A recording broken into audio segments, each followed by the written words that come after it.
Sa iba pang detalye ng balita, Sorsogon City DRRMO nagpaabot ng tulong sa bayan ng Milaor, Camarines Sur. Para sa detalye ng balita, nasa linya Mega Patrol number 25, Leia Lolo. Bicol Network News Report!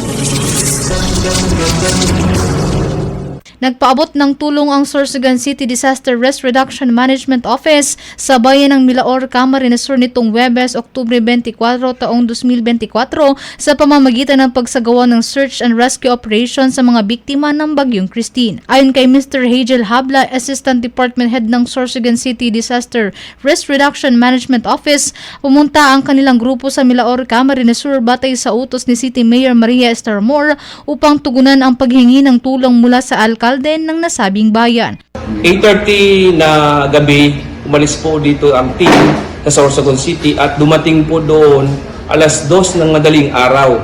Diyan po ang aming tinahak para makarating po doon sa Kamsur, na kung saan humihingi ng tulong ang mayor ng Milaor sa aming butihing mayor na si Honorable Maria Esther Amor. Dagdag pa niya, nahirapan ang kanilang grupo na puntahan ng bayan ng Milaor dahil malalim at malakas ang naging agos ng tubig baha, ngunit dahil sa espiritu ng pagtulong ay naabot nila ang lugar. Kaugnay nito, agad nilibot ng Sorsogon City DRRMO ang binahang lugar upang mailigtas ang mga residenteng natrap sa kani-kanilang mga tahanan. Umabot naman sa 300 na katao ang kanilang natulungan upang mailipat sa ligtas na lugar. Sa kabilang dako, labis naman ang pasasalamat ni Assistant Department Head Hagel Habla sa suportang ibinigay sa kanila ni City Mayor Maria Esther Amor. Inihayag din niya na buwis buhay ang kanilang ginawa, ngunit dahil sa tiwala nila sa kakayahan ng bawat isa ay matagumpay nilang naisagawa ang kanilang misyon na makasalba ng maraming buhay.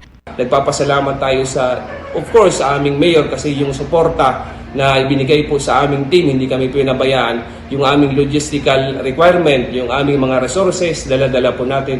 May water asset tayo at mga tao, yung mga trained personnel natin, yung gumawa na kanya-kanyang misyon para maisalba ang maraming tao. Actually talaga, buwis buhay, kung sa buwis buhay, kasi hindi mo alam kung makakabalik ka. Ang ano lang doon ng mga team namin ay tiwala at tiwala sa Panginoon, sa kakayahan ng bawat team at tiwala doon sa team para yung aming misyon na makasalba. Para sa Bicol Network News, ito si Megawo Patrol number 25, Leia Lolo, tatak tunay na serbisyo.